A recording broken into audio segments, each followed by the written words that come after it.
Red किया। नून के चौराहे के पास ये मध्य बिहार ग्रामीण बैंक के ऑफिस के बगल में एक अपराध कर्मी का घर था, जिसका नाम अपराध कर्मी का है मोहम्मद आजाद उर्फ सोनू।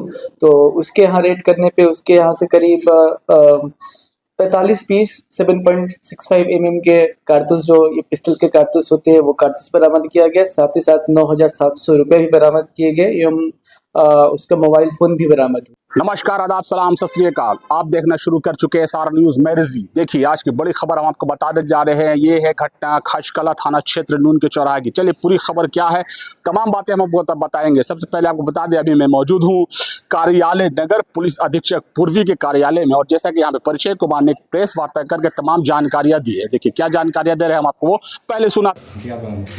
जी, इस प्रेस कॉन्फ्रेंस के माध्यम से कई सारे मामलों में आपसे इन्फॉर्मेशन साझा करनी है। सबसे पहले जो उपलब्धि है वो है खाजी कलश है, जहाँ पे एडिशनल जो पुअनी विद्यानंद वर्मा को एक सूचना प्राप्त हुई कि एक हथियार सप्लाई करने वाला गिरोह एक्टिव है, और उक्त सूचना का सत्यापन करने के बाद अपनी पुलिस की टीम के साथ जो सूचना मिली उसके आधार पे इन्होंने रेड किया।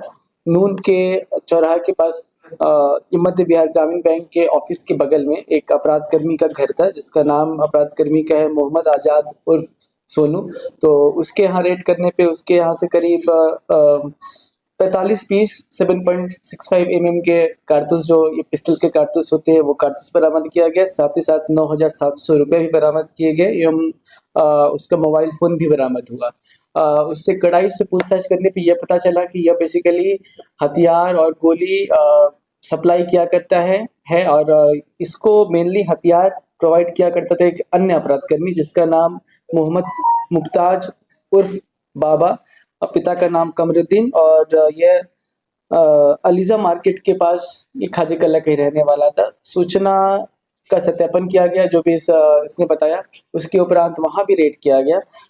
उक्त अपराधकर्मी भागने में वहां से सफल रहा, परंतु उसके घर से एक पिस्टल बरामद हुआ, मैगजीन लगा हुआ, एक खाली मैगजीन बरामद हुआ, एक देसी कट्टा बरामद हुआ और 18 और जिंदा कारतूस बरामद हुए। तो इस प्रकार से काफी अच्छी मात्रा में बरामदगी हुई है। सोनू के द्वारा उन व्यक्तियों के बारे में भी बताया है जिससे ये पास्ट में हथियार और कारतूस वगैरह सप्लाई किया करता था। साथ ही साथ मुमताज के घर से बहुत सारे इक्विपमेंट भी बरामद हुए, जैसे रेती हुआ, छैनी हुआ, ये बैरल बनाने का कुछ कि लोहा का औजार, जिससे यह भी स्पष्ट है कि ये हथियार के पार्ट्स भी लाकर असेंबल किया करता था और संभवतः जो हथियार खराब हो गए थे उनकी मरम्मती भी किया करता था।